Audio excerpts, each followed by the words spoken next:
see how that works. Everybody get this? It's the Century 21 network, and then the password is leadership, all lowercase. So if you're online anywhere, I think where this is going on, I think that this is the Wi-Fi access, so this is good to know for the whole week. So this week, to prepare for this event and to get ready to come to Nashville, I reached out to a lot of you. A lot of you probably received a phone call from me just to let you know what's been going on with UReach training, and then I wanted to talk to a lot of what I consider experts on recruiting. I mean, we're here at the Leadership Conference. You guys are all obviously here for a reason, so a big part of your job is recruiting. And so I asked a lot of questions. I said, you know, what can you tell me about recruiting? It doesn't have to do with social media, it doesn't have to do with technology. What can you tell me about it? Just give me your expert feedback. And I got a lot of different responses all over the board, and these are some that really stood out to me. The first one up at the top is part of your survival. It's like breathing. I heard one other person said it's like the life force of your office. So I want to start out today really focusing on that because it is like your survival. It is like the life force. You can't survive without new agents. They produce for you.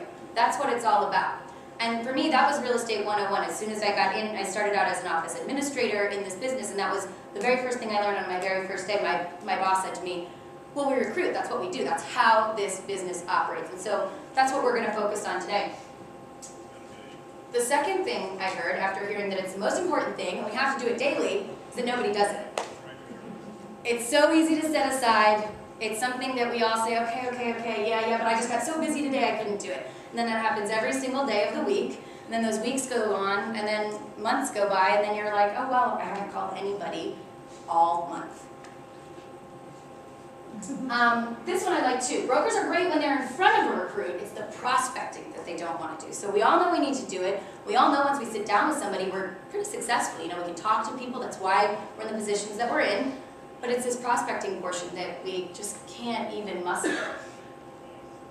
And then another thing, when I'm talking about recruiting, when we're talking about this day-to-day thing, it's not an event, it's a system, okay? It's not something that we do, okay, today I'm going to recruit. It's going to be every day I'm going to recruit. So this is just sort of the general vibe I was getting on recruiting. And that's a good start.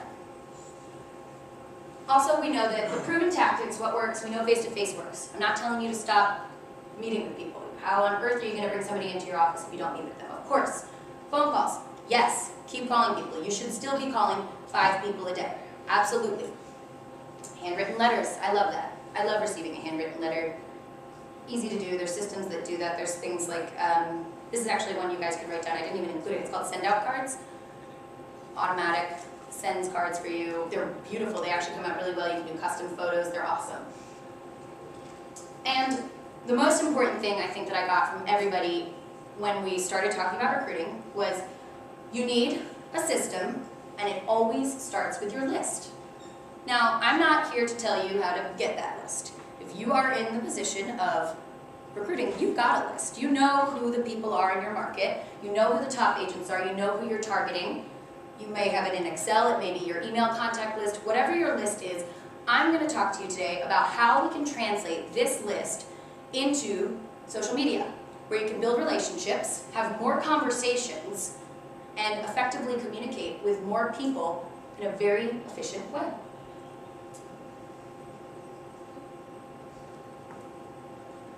So we talk about relationships. Recruiting is all about your relationships. So like when you're picking up that phone to call somebody, you know, the second time of the year, you don't want to call them because you know that they know you're only calling them to recruit them, and you just feel weird about it. How many relationships can you really maintain? In this market, in our busy schedules, how many relationships can you have with people? And at the very least, how many conversations can you be having with people on a day-to-day basis? It's hard to do this with how busy we are. We're only one person, we only have one mouth. I can talk really fast, but I cannot call thousands of people every month. It just doesn't work that way. I want to know who in this room has 5 conversations with prospects every day. That's one of these little tidbits I learned that's a recruiting 101. We have to have 5 conversations before we go to lunch, right? I don't know if somebody in this room told me, but I liked that. Is anybody doing that? Anybody? I thought I would to get at least one. Come on. Okay, so it's tough to do that. Why is this so difficult for us? Why can't we make 5 phone calls a day? And a lot of it's because we don't feel natural doing it. We feel uncomfortable. You know, we don't have those relationships. Those relationships aren't there, and that's what the prospecting is all about. Thank you, Heather. So with social media and implementing strategies within what's already existing in these networks, you can have these conversations, you can grow these relationships so that picking up the phone isn't as awkward anymore because you've connected with this person. You're kind of in a relationship with them online, sort of off and on, but you guys are connected. So that's what we're going to talk about today. So the first place we're going to start is with our publics. Okay, so I'm a PR major, that's what I do, that's what I love. So I would always like to break down anything I do into my different publics, because it's going to be different messaging, it's going to be different relationships. So you break down your publics. We've got 2 main publics, which is our existing system members, the people that we already have in our office, and our prospects, right? Now, our prospects can also be broken down into many, many more levels, and you know what they look like for you. You know, they may be different locations in your market. They may be, for example, I do new, like cold relationships, people you've never met before, you have no contact with them, but you know you want them in your office because you know they're a great producing agent. And then you've also got these past or undeveloped relationships. These are the people that, you know, you spoke to a year ago and now you're terrified to call them because you never kept up with them. So you start by breaking down your list and grouping your publics. So think about how you would group your publics, but this is kind of a good basis. Real quick, Relationships 101, online and offline. Here are 4 things that I think are important in every relationship. A relationship with your friends, your family, your spouse, your clients. You need to have communication, consistency, value, and trust. I wish that I could come up with a good acronym, but I can't. So this is what we have. But this is online and offline, right? This is really important that we understand that the same things that are important in our offline or in our offline relationships are important online. You know, if somebody doesn't call you for 3 months, you're kind of bummed about it, right? That's inconsistent in a relationship. That's what makes a relationship fail. Same with communication. If you have poor communication in a relationship, that's what makes it fail. If you don't trust somebody, it's going to fail. If you don't provide value, if a relationship is one-sided, it's going to fail. So we're going to translate these online as well. Let's start with the tools. Here are the bare bones that we need. Who in this room has a Facebook profile, a Twitter account, a YouTube channel? That's all I'm asking to talk about today. Good, good. 2 out of 3 is not bad. That's good, that's good. We've been talking about social media. I've been talking to real estate agents about social media, getting them signed up on these things for a couple years now. These are our bare bones. This is where we're starting. This is where we need to start, right?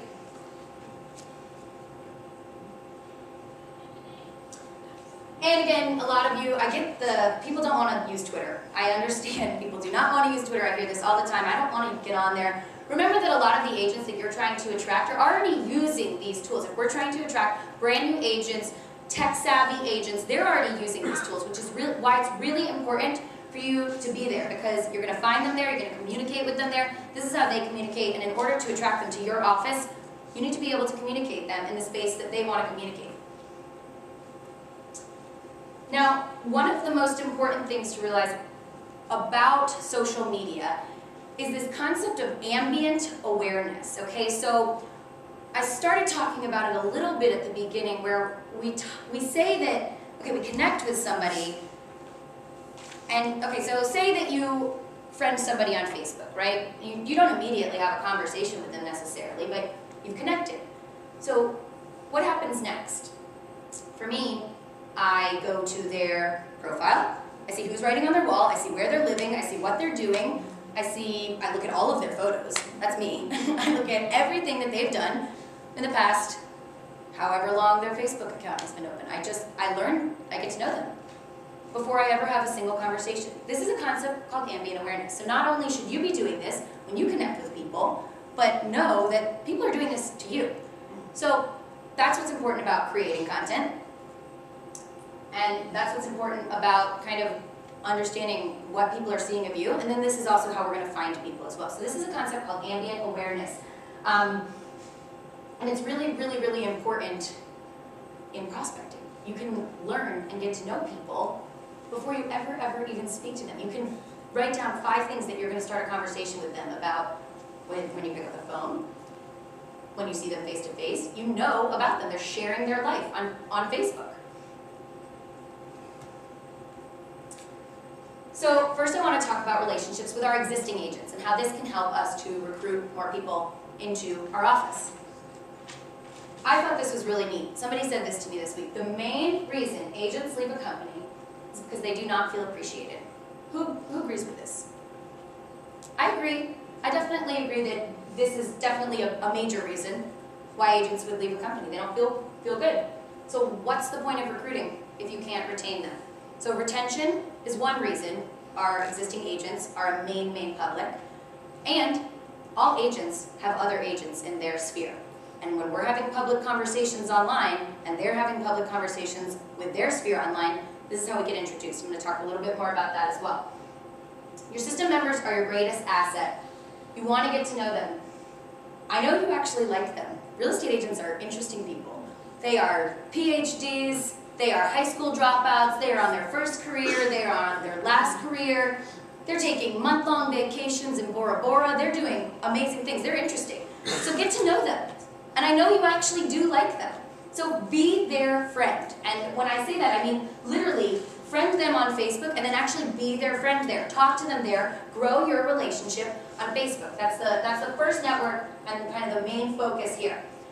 So go ahead, publicly engage with them. Talk in front of everybody, say what you're doing. And don't talk about real estate. I pulled this off, this was this morning. I did a lot of these screenshots over the past few days just because I wanted them to be current. This is Carol in the room? Carol is one of Century 21, I think she's a broker owner. Does anybody know Carol? Okay, cool. So Carol and I are friends on Facebook.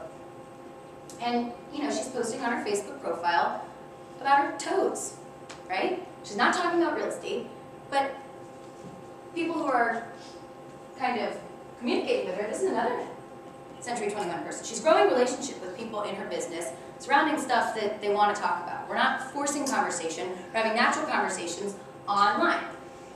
Yes, we do want to talk a little bit about real estate. I will touch on content strategies for that, but mainly the way that you'll grow your relationship with your existing system members is to talk about fun stuff that's natural. Use that info tab. Click on that info tab. See what they've liked. See what movies they like, what music they listen to, what books they're reading, where they went to college, where they went to high school. Get to know more about these people and use Facebook as a resource. This is how you can feel closer, increase camaraderie in your office, and just get to know these people and make them feel good about themselves. You're taking an interest in them. This is why they will stay. Their manager cares about them. Now, one of the cool parts about Facebook, anybody using Facebook lists really effectively? Cool. Some of us. Facebook out of the box has lists. It's easy to set up, it's easy to use, and you can use them really, really strategically. Now, I suggest creating a Facebook list for all of these different publics that we outline. So starting with our existing agents. If we have more than one office, we maybe create a list for the specific offices.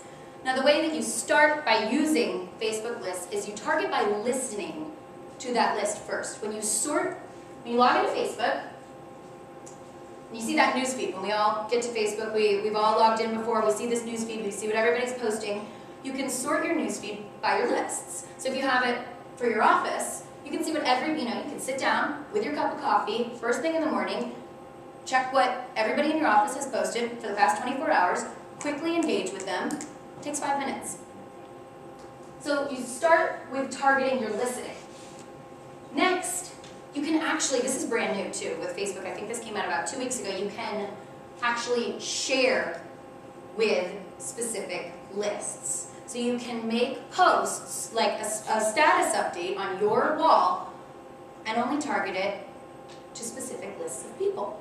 So this is really good, and I think the most effective way that this can be used is to target to your offices and actually kind of communicate with your agents. Say hello, hey, hi guys, we're having an office meeting tomorrow. I just wanted to let you know so-and-so's going to be here, so-and-so's going to be here, so-and-so's going to be here. And then you've quickly created a nice 30-second video. You've given it to them. You've given it to only them. So you're not weirding out your friends and family who are saying, I don't want to see your video to your office. You know, you can just easily target to them. And then that's a way to keep them engaged with you, to keep them liking you, to let them know that you're paying attention to them. It doesn't matter how busy you are, you care about them, because you do. I know that you do, but I know that we are all so busy that sometimes we kind of lose touch with these people that are so important to talk to. So we start by really, really kind of fostering the relationships of what we already have. Oops. Now the next part, yes? So what you're saying is, I mean, obviously you're entering, I'm not a Facebook expert by any means, but what you're saying is when you've got several different categories of people. Is that what you're saying? That's how you're doing this list? Yep. So you've got people that are prospects. Yes. You've got agents in your own office. Yep, you've got a list of your own agents, you've got a list of your own prospects, yep. Okay. And actually, I will be showing all the how-tos with all lists actually in our next session at 3:15. I don't know if you can all come back, but there will be a whole how-to workshop. Just want to give you all the heads up, so bear with me. The next part of kind of creating these lists and also communicating with our agents is that you get introduced to their friends. This is the good stuff. This is where we get into our prospects, right? Every agent has other agents in their sphere. Every one of them.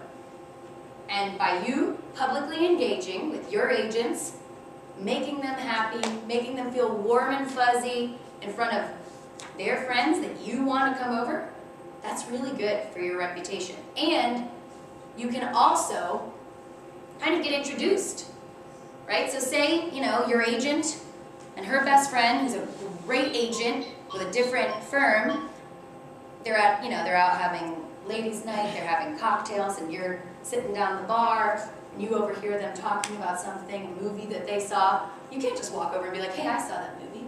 You know, that's weird. You're not going to do that. But this is online. This conversation is public. Not only are you able to join in on this conversation, it's encouraged. It's expected. You should really join in on that conversation, and then you've kind of exposed yourself to this, you know, agent that you want to bring over to your firm. You show them your name. You basically, when you show them your name, clearly there's a link to your profile with your info tab, and they can become aware of you. You've exposed yourself to them. So this is the introduction. And this is kind of the start of that relationship. This is the introduction.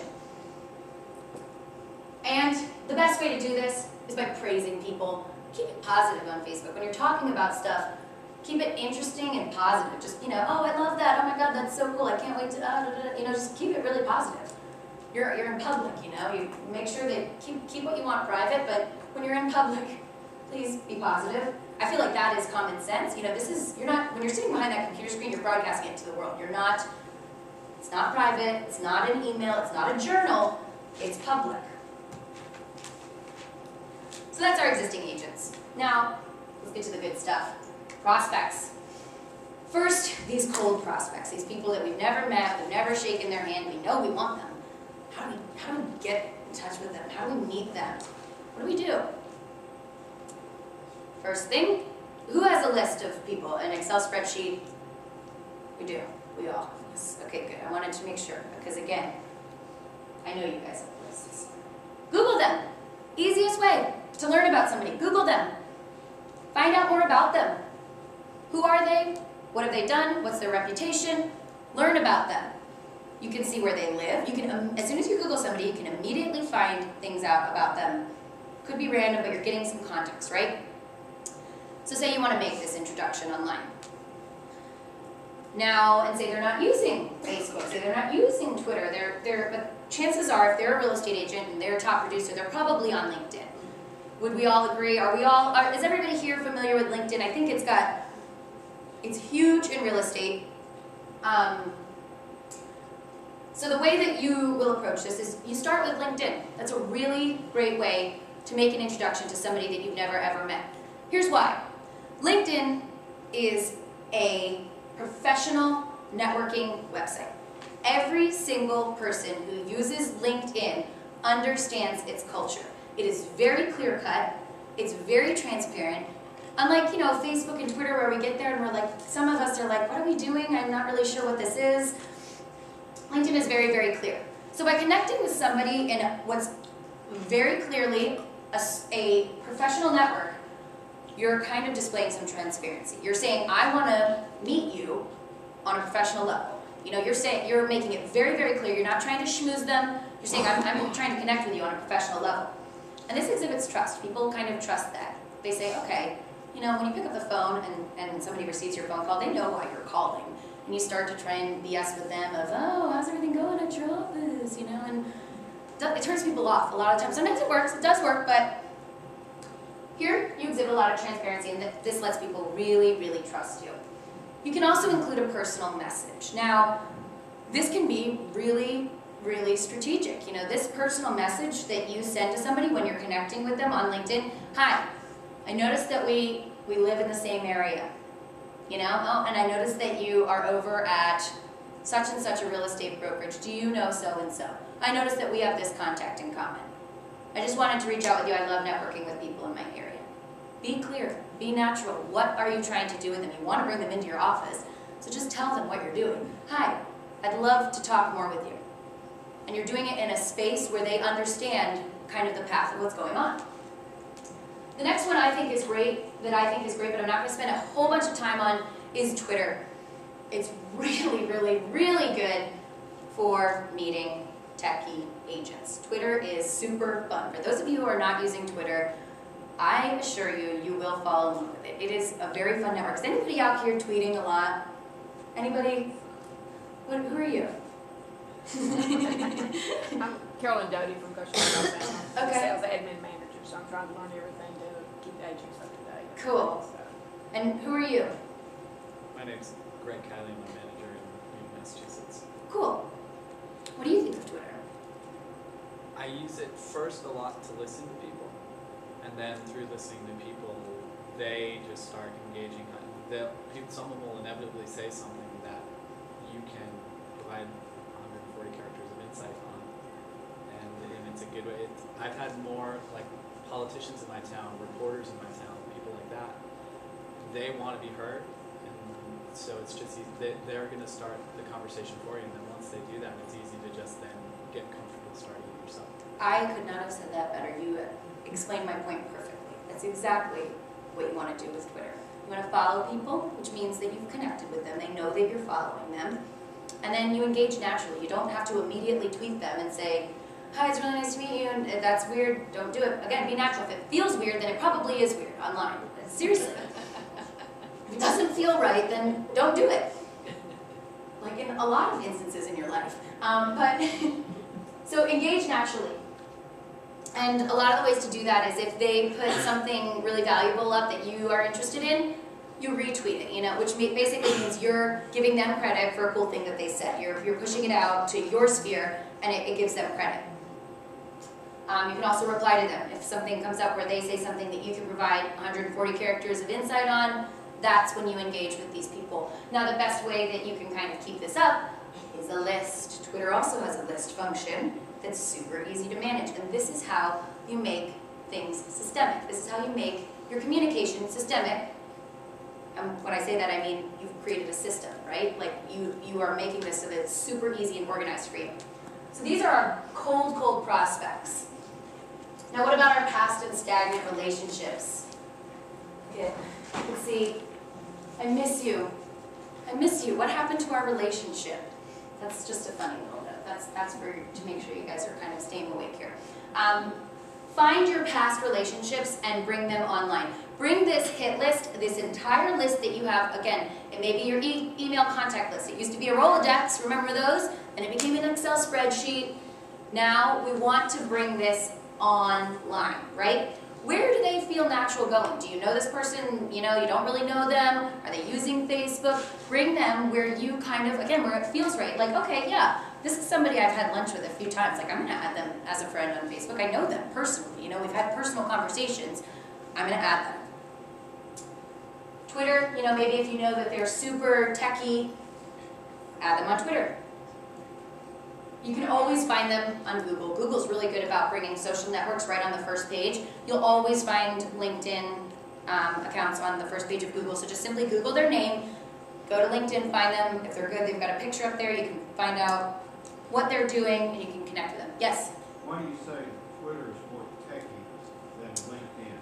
Well, Twitter is not a very intuitive system. That's why. It's sort of, it's almost like it's got its own language. In order to speak to somebody, you have to use the @ sign and then their username. To have certain conversations, you're using a hashtag, which is a £. So it's pretty geeky. I think when you first get there, like when I first got there, I'm like, what on earth is going on? And I felt really geeky using it. So that's why.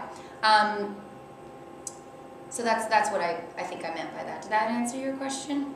You need to learn a new vocabulary like you would in texting. Pretty much, yes. Yeah, like you have to, in order to tweet at somebody, and I'll spend more of this on the workshop, you have to actually use an @ sign like you do in an email, and then a username. And then that tweets at somebody, and if they want to tweet back at you, it's kind of a weird spider web that takes a little getting used to, whereas LinkedIn, it's pretty clear. It says like add somebody to your network, send them a message. This you have to do. Twitter, you have to kind of know it in order to use it and communicate there. So with your past relationships, again, maybe we create another list for them. This is up to you. I think for me, I would have a cold list, a warm list, and an existing list, and maybe a hot list too. It depends on how much you want to break it down. I'm all about simplicity. I'd say keep it under 5 lists if you can. If you've got multiple offices, that might be a little bit different, but try to keep it simple. But you want to organize your publics into these different lists. And when you do, you'll create, you know, okay, I've got all my publics and I've created a Facebook list for them. I've got all my publics, I've created a Twitter list for them. LinkedIn doesn't have lists, but it's got a lot of context, so you'll probably be targeting like your hot list people there. Might be sending them some private messaging there.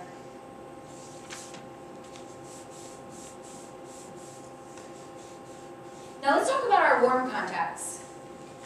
So this is again our past, this is who we're talking about, our past or stagnant relationships, or maybe just warm contacts, our good prospects, the ones that we really think maybe in the next couple months, I think I'm gonna get them.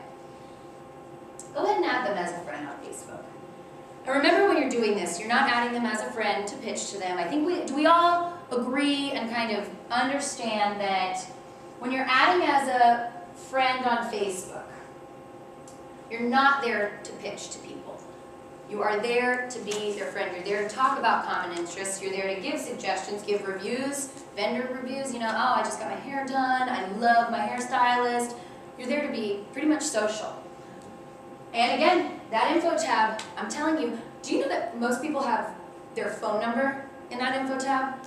You can call people. Facebook has your phone number. You should all actually check it. I think it's kind of built in, unless you've like adjusted your privacy. Your phone number might be there. Scan the list. And then here we are. Those 5 prospecting conversations, how easy are they now? You can do them in under 5 minutes because you can engage with people after you've added them on Facebook. You know, maybe you add them, a week goes by, and then they post something and you like it. So you click that like button. You like it. They see that you like it. You've kind of started a relationship. You're not even having a conversation yet. This is the relationships are happening without even having to have the conversations yet. And then once we get into really, really engaging, starting a conversation. How much time should you spend on Facebook? Let's say every morning for 5-10 minutes and then come back the next day, or? I think that that's good. I think that when you're checking your email in the morning, 5 to 10 minutes on Facebook allows you to engage. Think about how many, you can go through all 5 of your lists, just real quickly, scan the newsfeed, and then get out. And you've used it. Maybe make a post yourself. But I think the average time spent on Facebook is 20 minutes. And I would say get out of there after 20 minutes because it can be addicting. but it shouldn't take up a lot of your time. That's the excuse I hear all the time. Oh, I don't have enough time. You know, I sit around and I go for 3-hour lunches, but I don't have 20 minutes to check Facebook. No offense, I'm only kidding. You guys can go to lunch as long as you like. Another neat thing I wanted to show you. So this right here, what I'm showing you, these are the activities and interests from my Facebook page. I was going to take it from somebody else's, and I thought I would do mine. And you can see I'm sharing a lot of stuff of what I'm sharing that I like laughing cow cheese. I thought this was funny, okay? And so you can see that when I looked at my activities and interests, I'm like, gosh, I've shared so much about myself, like people should know a lot about me based on my info tab. Another neat thing is when you connect with somebody, when you become somebody's friend on Facebook, and you look at their profile, it actually will show up in the upper, I believe, right side of the page, all the things you have in common. So Facebook does it for you. You don't even have to look at that info tab. It tells me all the things. See that little thumbs up? That means like on Facebook. That's the international sign for like. You can see that we've both liked traveling. We both listed this band that we have in common. We are into that music. We've listed this show. So I can see the things that we have in common instantly. That's an instant conversation. I have 3 social objects to have a conversation around right away, as soon as they accept my friend request and I look at them. So you can immediately see what you have in common. So now this is where you need to get a little creative. How do you just start a conversation about, you know, traveling? That's kind of not the best one, right? But Mumford & Sons, that's a band. Post a video of the band. Somebody else says, well, hey, check this out. I found this cool video. You know, if this is something that you really do like, and you're probably spending some of your free time looking at those things that you like, share them with the other people who like them.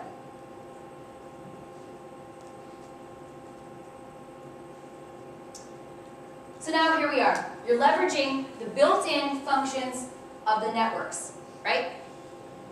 You're doing this strategically, you're doing it with a system, you're doing it to engage, to listen to people, and to answer questions and to reach out to them. We've talked about Facebook lists and Twitter lists, and remember this is where, and my little dot got lost, but we know our publics, we know the lists that we need to create with them, right? Pretty simple. So now you've done this prospecting part, this part that we don't want to do, this part of building the relationship, getting people into that warm zone, getting people into that, okay, we're having a regular communication zone, getting people out of the cold zone. These conversations set the tone for private communication. Now, picking up the phone, you should be excited to do it. You might see something on Facebook that you have in common, and you might want to pick up the phone right away. Oh my gosh, I can't believe you just went to Colorado. I love that place. Oh my gosh, how's everything going? You know, now you should be excited to have these conversations because you're starting these relationships based on what you both like. Use these conversations as a reason to reach out. Use what you see on Facebook, what people post on Facebook, what they tweet, what they share. Use that as a reason to get in touch with them. Don't be afraid to bridge this digital gap, okay? So where you're saying, oh, I saw on Facebook that you did this. You know, some people are like, oh, I don't want to tell them that I was looking at their face. Why do you think they put it there? For you to look at. It's there. So use these online conversations as a reason to get in touch with people. It makes it easier. Now those 5 phone calls, you're not saying, oh God, I can't call this person. You're saying, oh, you know, I'm going to give him a call. Yeah, I saw I was doing some stuff on Facebook, and you feel much more comfortable doing it. Now this recruiting part, this is where you guys get to do what you're good at. You get to have these phone conversations. You get to make those private connections because you're not going to recruit them on Facebook. You're not going to say, oh, you know, I noticed that you like the same music as I do. Would you like to come work in my office? That's not going to happen. You're making connections. So use your online relationship, leverage it as a jumping point to start these recruiting conversations.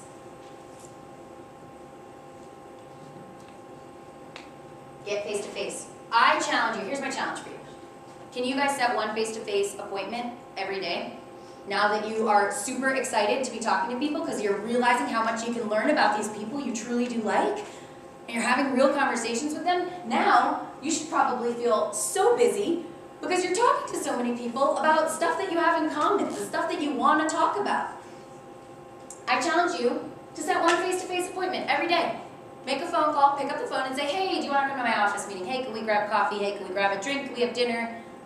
How do you recruit? What works for you? What face-to-face, do they just come into the office? Where do you go? But set a face-to-face appointment, because as we heard at the beginning, once we get in front of these people, that's when it gets easier. That's when you start talking about, the nitty-gritty details. And once you start having the nitty-gritty details being discussed, that's when people start moving into your office. Who thinks that this might actually be easy and fun? So now, to kind of, and I'm not sure. Oh, good. So now, okay, we can't just talk about gardening. We can't just talk about cooking. We have to talk about real estate at some point, right? So there's a lot of really cool ways that you can actually highlight your company culture and maybe expose not just yourself and how great you are on Facebook, but actually highlight why people might want to come and work in your office. I wouldn't necessarily recommend doing this every single day or making that the only content that you post, but you should absolutely highlight your office. Go ahead and, I loved this. I saw this on Carol's wall. She was tagged in a photo from some meetings that they were doing in their office. So it's sort of like, she's there with her friends, they're just taking pictures, but what you're doing is you're just reminding people what you do. You're reminding them, okay, remember we work in real estate, we work at Century 21, this is our office, you're kind of reminding your whole sphere and all these people that you've connected with. Uh-oh. Oh no. Sorry, hang on guys. This power strip they gave me wasn't plugged into the wall. We may have a temporary loss of audio. How's my screen? Is it there? Okay. It's just my voice that's gonna have to, I think you guys, can you hear me? Test, check. Yep. Yes? Good. There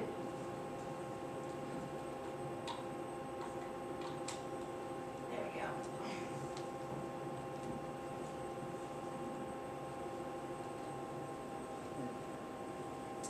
So, here's how you can provide value, and this is the type of content that you can talk kind of on the real estate level.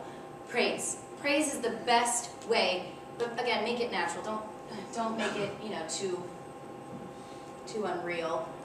But make praise to the agents in your office. Talk, oh my gosh, did you see that, so-and-so's, so-and-so just had this amazing deal. Think about all the neat stories that you hear. Have you guys had people who said, oh my God, you're never gonna believe what happened with this short sale? Oh my gosh, can you believe this crazy thing that happened? Share that about your company culture on Facebook. Share those stories that you're talking about in your office that people are buzzing about over by coffee. What are people talking about? Get that up there. The interesting stuff, the good stuff, not just another great reason to come work in, Rancho Bernardo, which is where I live. Just another great reason, look how beautiful the trees are, it's not like that. What's the meat? What's going on in your office? There's a lot going on. We're all really busy. So talk about that kind of good, positive culture on Facebook.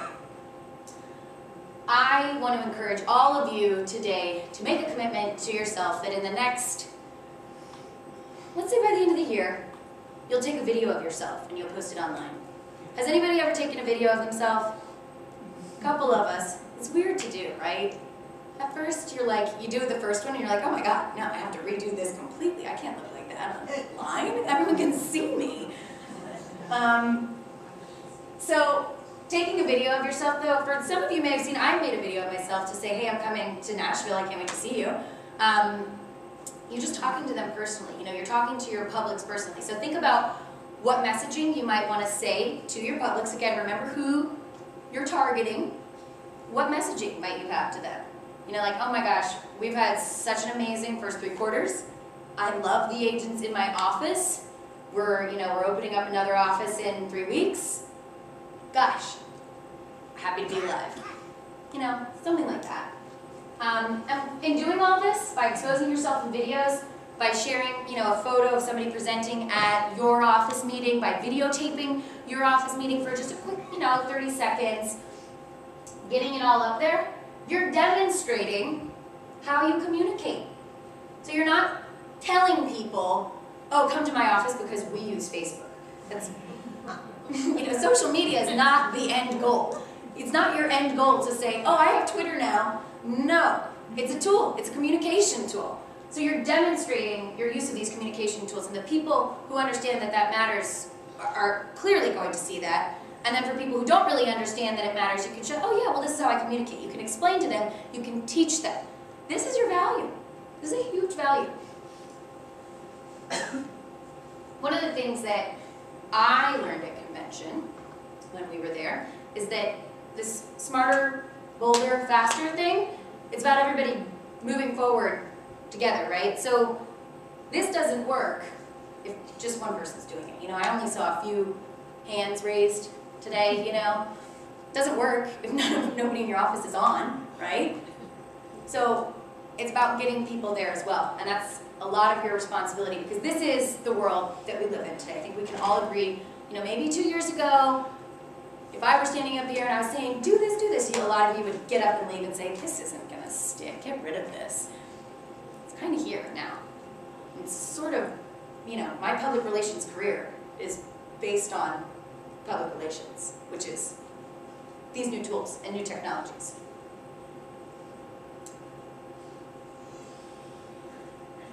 So, guys, I went about as long as I wanted to talk to you today. I know we were here till 3, but you are more than free to leave. I will be, in a half hour right here, creating these new Facebook lists, new Twitter lists, and how to find new prospects and reach out respectfully. So if you do have a laptop that you want to grab, we're going to be doing it interactively. I'm going to be showing you exactly how to create these lists, put your mouse here, how to navigate a little bit. So that'll be fun, because I like that part. And then additionally, remember how I said everybody's got to be able to do this? This is actually what I do. I actually train people every day on how to use tools so that I hate the excuse that I don't have enough time. You have enough time. I know what real estate agents do with their time. I know how long this stuff takes. I know that you have time. So we actually do train people how to use this stuff with lots of really cool strategies, fun strategies. If you're interested, there's a live webinar as part of our class. So we have 3 courses launching. Decide which webinar you can commit to every single week so that you know you can be there. And I have sign-ups for those right here. Now, I'd like to also leave my contact information up here if you guys want to contact me, because I cleverly forgot my business cards in San Diego. But what questions do you guys have? Anything you want to know about social media can have to do with this presentation? Yes? I get invitations to be friended on Facebook from other owners and managers, and I typically turn them down because I don't want to get to my list. Or is there a disadvantage or advantage to that, or am I just getting paranoid? Well, that's really good. That's a great question. Well, for one thing, the lists that you create on Facebook are 100% private. Only you see what they're called. Only you see how you've grouped your agents. You can even hide your friends from others if you want to. That is a privacy setting. So on Facebook, I think, yeah, go ahead and be friends with them.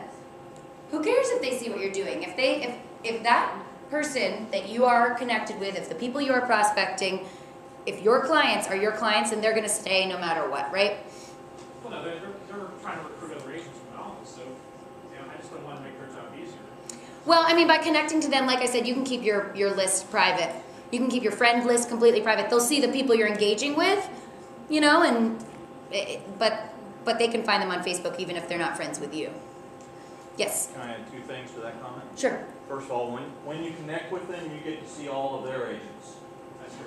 Because they're on your friends list. Second thing, by connecting with them, every time they're upset and they're having a bad day and they're stupid and they post it, you're able to see that, and you're able to see when their agents are upset because they'll post it and you can take advantage of it. So I would encourage you to connect with them. One other thing to mention while we're just on the subject of seeing other lists. On Twitter, your lists are public unless you make them private. Not only are your lists public, but the name of the list is public. Really? So yes. So you need to be very careful. This is a big part of session 2 where, don't say prospects in Irvine, you know, because then people are going to kind of be turned off when you, and they get a notification when you add them to that list. And then it shows up on their profile. Their Twitter profile will say who has listed them where, and people will see that they are listed in that particular list. So that's something to be aware of. Twitter's 100% public. Anybody heard of Anthony Weiner? Sure, we all have. It's 100% public. There's nothing private. There are direct messages. Consider it 100% public. If you want to send something privately, send an email. Twitter is public. Don't take any chances with that. Other questions about social media, recruiting? Yes? I think the biggest problem I have getting started with it is I'm not sure that I've posted more than 2 or 3 times on that part that is all viewable by all of my friends. And I think it's basically because I'm afraid that I'm going to do something that I shouldn't have done, which I do in my private life all the time. Okay, well that's fair. I mean, you say things with people that you're very comfortable with. Sure. That you wouldn't say, and I keep thinking, how am I going to do that on Facebook? Because then you don't know how other people, I know how my friends understand what I am and what I'm not. Mm-hmm. But a lot of these people that are befriended haven't even met me, so how do they have an opportunity to understand that maybe I'm not as bad as they look like I might be? So there's a few things. I mean, for example, you know, your info tab is your contacts. People get to know you there. They see what you like. One of the things that Jim says that I really like, you guys know my bosses, Jim Marks and Tom Ferry. I think they made this. Is don't put anything on the internet that you wouldn't want your great grandchildren to see. Because what we have started now is basically a timeline of our life, right? And I don't care if it's deleted, I don't care if it's deactivated. Data is data, and it lives somewhere in spiderwebs. So that's one thing. You know, so when you're considering what to put on there, and then secondly, I've also heard don't put anything that you wouldn't want the entire world to know. Because some way or another, again, with privacy, and everyone's concerned about privacy, so don't put anything even remotely private online. Don't do it. There's a lot of things that you can talk about. You know, what conversations you have with strangers on an airplane. You know, what are the type of things that you talk about? You can keep it casual and light and still provide a lot of value without having to talk anything personally about yourself. You know what I mean? Like you can talk about sports, movies, you know, bike races, current events. Some people even get into politics. I stay away from that because I think that that's private. You know, so whatever you think can be public, whatever you talk about in front of a room full of people, you can put that on Facebook. But anything too private, I just don't put anything private on there at all. I don't even have a link to my boyfriends. Like, we're not even on there because I don't even want people to know how weird he is, you know? So that's keep it as private as you want. Yes? I was just saying, I use Google Alert to get a lot of community news. Yes. It's real easy to repost those links to videos or news articles. That is a really awesome strategy. And this is actually, so we teach that at UReach. I think we teach that in week 1 when people say, well, what do I talk about? I'm not interesting. I'm boring. Well, first of all, give yourself a little credit. Second of all, Google Alerts. This is a really cool tidbit. Anybody else use Google Alerts? A lot. There's some hands. Okay. Google Alerts, what they are for those of us not using them, is you set an alert and you get an email anytime the search terms that you have entered populate Google's spider webs. And what I mean by that is anytime Google recognizes that search term that you have specified, so anytime new content is created with that search term, such as your community, you get an email that says there's one new Google alert for San Diego, California. You know, and of course San Diego would be way too many alerts because there's news every day about it. But like I have a Google alert set for my name. So anytime I post a blog, anytime, you know, if somebody were to write about how wonderful I am, I would get an email that says, hey, there's something about you on the internet. So hey, there's something about your community on the internet. And then you get a list of all these cool links of what's going on, and you can reshare them. So when you're thinking about that content to repost and what you could share, you know, and we teach this with the agents all the time, You know, what do you care about in your community? Is it new restaurants? Is it specifically sushi? Is it sporting events? Is it biking? What is it? What is it that you care about in your community that you're actually reading the news on? And share that kind of information, you know, and find your niche and find out who you can have these conversations with because you actually know a lot about the subject. Anything else? Social media. Yes? One thing I've noticed, if someone posts a picture on Facebook, that if you click on that picture and it says see all, you can see all that person's pictures. Yep. It's a little strange. People can set their privacy, and everybody has control over their privacy. Everybody has access to their privacy. It's their personal responsibility. It's every single person's in this room's personal responsibility to understand their privacy. Facebook makes it very, very clear. There's a lot of help and support on understanding your privacy. So if you are concerned about that, you know, I can point you, I can answer specific questions, I can point you in the right direction, but everybody is responsible for their own personal privacy. So if somebody has made all their photos public, that's cool. I mean, that's what they choose to share. Some people are weird about it. Narcissistic people, does anybody have any narcissistic Facebook friends? I do, and the weirdest part is I'm the one that actually looks at all the photos, you know? But people share that. Any other questions? Well, I hope you guys will join me at 3:15. We are going to be doing a workshop. I know you have a busy, busy schedule, but I think it should be really cool. We are taking sign-ups. If you are interested, please make sure that you just indicate October, November, or January. Just O, N, or J on here, because I don't have it specifically, and then you can, I'll know which course to register you for. Thank you, guys. Jessica. Well, no, so that's just the webinar time. So it's the same thing that you all are involved in, and it's the Years Media course. It's about 45 minutes. I try to keep it about 45 minutes. Oh, it's Century 21 is the name of the network, and then the password is leadership.